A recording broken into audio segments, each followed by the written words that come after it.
Hello বন্ধুরা, তোমাদের সবাইকে মনসাস ব্লগে স্বাগত। তো দেখতে পাচ্ছ এই সকাল সকাল আমাদের বাড়ির পাশের পুকুরটাতে জল শুকিয়ে দেওয়া হয়েছে। দেখতে পাচ্ছ কি পরিমাণে মাছগুলো ছটপট করছে দেখো। আর কয়েকজন নেমেছে জলের মধ্যে মানে মাছ ধরার জন্য। এই যে বাইরে থেকে এসে ওগুলা পাড়ার আর কি। আর এই যে ব্লু কালারের যে টি শার্টটা পরে আছে উনি হচ্ছে এই পুকুরের মালিক। তো উনি এদেরকে নিয়ে এসেছে মাছ ধরার জন্য। তো পোলা মান ছেলে পেলে সব চলে এসেছে, দেখতেই পাচ্ছ। আর এই কাদায় না মাছ ধরছে ওরা। তো আবার ভীষণ ছোটোবেলার কথা মনে পড়ে। মানে যেখানেই ডোবা বা খালি ছোট পুকুর ডোবা হোক শুকোতো, তো আমরা দৌড়ে চলে যেতাম, গিয়ে কাদার মধ্যে নেমে যাত্রা অবস্থা একদম কাদা মাটি মেখে শরীরের অবস্থা যা করতাম, বাড়িতে এসে মার খেতাম মায়ের হাতে। তো যাই হোক, খুব খুব সুন্দর সময় আমরা পেরিয়ে এসেছি, যেটা এখন তারা উপভোগ করছে এই বাচ্চাগুলো। হয়তো ওরা বুঝতে পারছে না যে এটা একটা কি সুন্দর মধুর সময় তারা মানে পার করছে আর কি।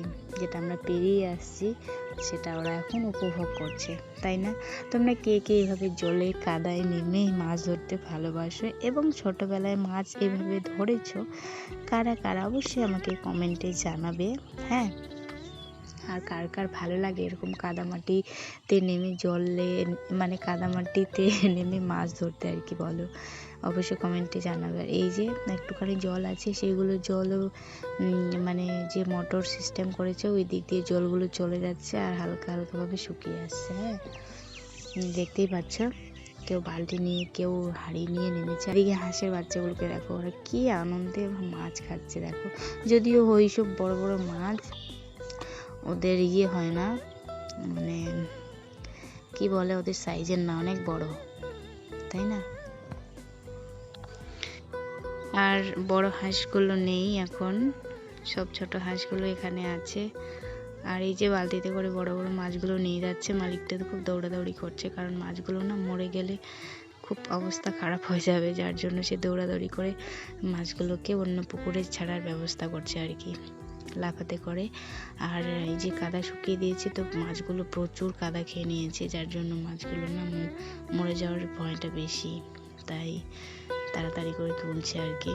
এই যে বড় হাঁস এসছে দেখো, আর বাচ্চাগুলো কি সেই মজা পাচ্ছে কাদার মধ্যে, দেখো কত লাফালাফি আর কুদাকুদি। দেখো বড় বড় মাছ, আমার না ভীষণ, আমি মাছ যেমন খাই না তেমন মাছ ধরার আনন্দটা আমার দ্বিগুণ। মানে মাছ আমি খাই না, বলতে গেলে খাই না, না এর অধ্যায়তেই পড়ে, কারণ আমি মাছ পছন্দ করি না।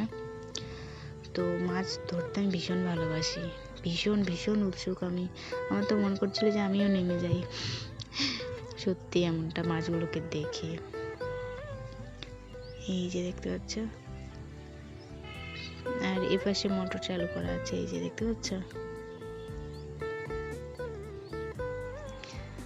অনেকটাই জল ছিল, তোমরা দেখেছো অন্যান্য ভিডিওতে, হয়তো একদম জল নেই, পুরো জল শুকিয়ে একদম মাঠ হয়ে গেছে, কাদার মাঠ।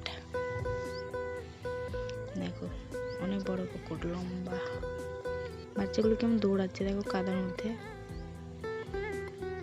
আর মাছগুলো ছটফট করছে দেখো। ক্যামেরাতে হয়তো ঠিকঠাক ভাবে দেখাতে পারছি না, জুম করে দেখানোর চেষ্টা করছি কিন্তু ঠিকঠাক হয় না।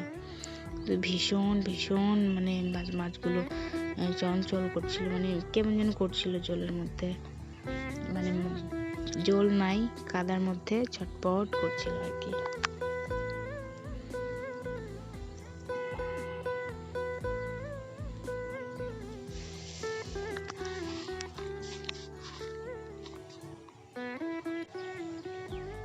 এই যে দেখতে পাচ্ছ মাছগুলো কি পরিমাণে ছটফট করছে, আর ছেলেগুলো বেশ খুশি মাছ ধরতে এসে। এই দেখো দৌড়ে দৌড়ে গিয়ে শুধু মাছ ধরছে। এই যে এই মাছগুলো কি মাছ জানো, বেশিরভাগ চিতল। দেখো এই যে চিতল মাছ নিয়ে আসছে ছেলে দুটো, দেখো কত বড়, দেখো বালতিতেই ধরছে না, হাতে করে নিয়ে আসছে। আমি আবার বলছি দেখা একটু, তো আমাকে দেখাচ্ছিল তুলে। এই যে বালতি করে নিয়ে আসলো ছেলেটা, বিশাল বড় বড় চিতল মাছ। আর দেখো কত পরিমাণে মাছ মরে গেছে কাদা খেয়ে। আর বাচ্চাগুলোর অবস্থা দেখো, বাচ্চাগুলোকে দেখে খুব আফসোস হচ্ছিল। তো টাটা, কেমন লাগলো অবশ্যই বলিও, বাই বাই।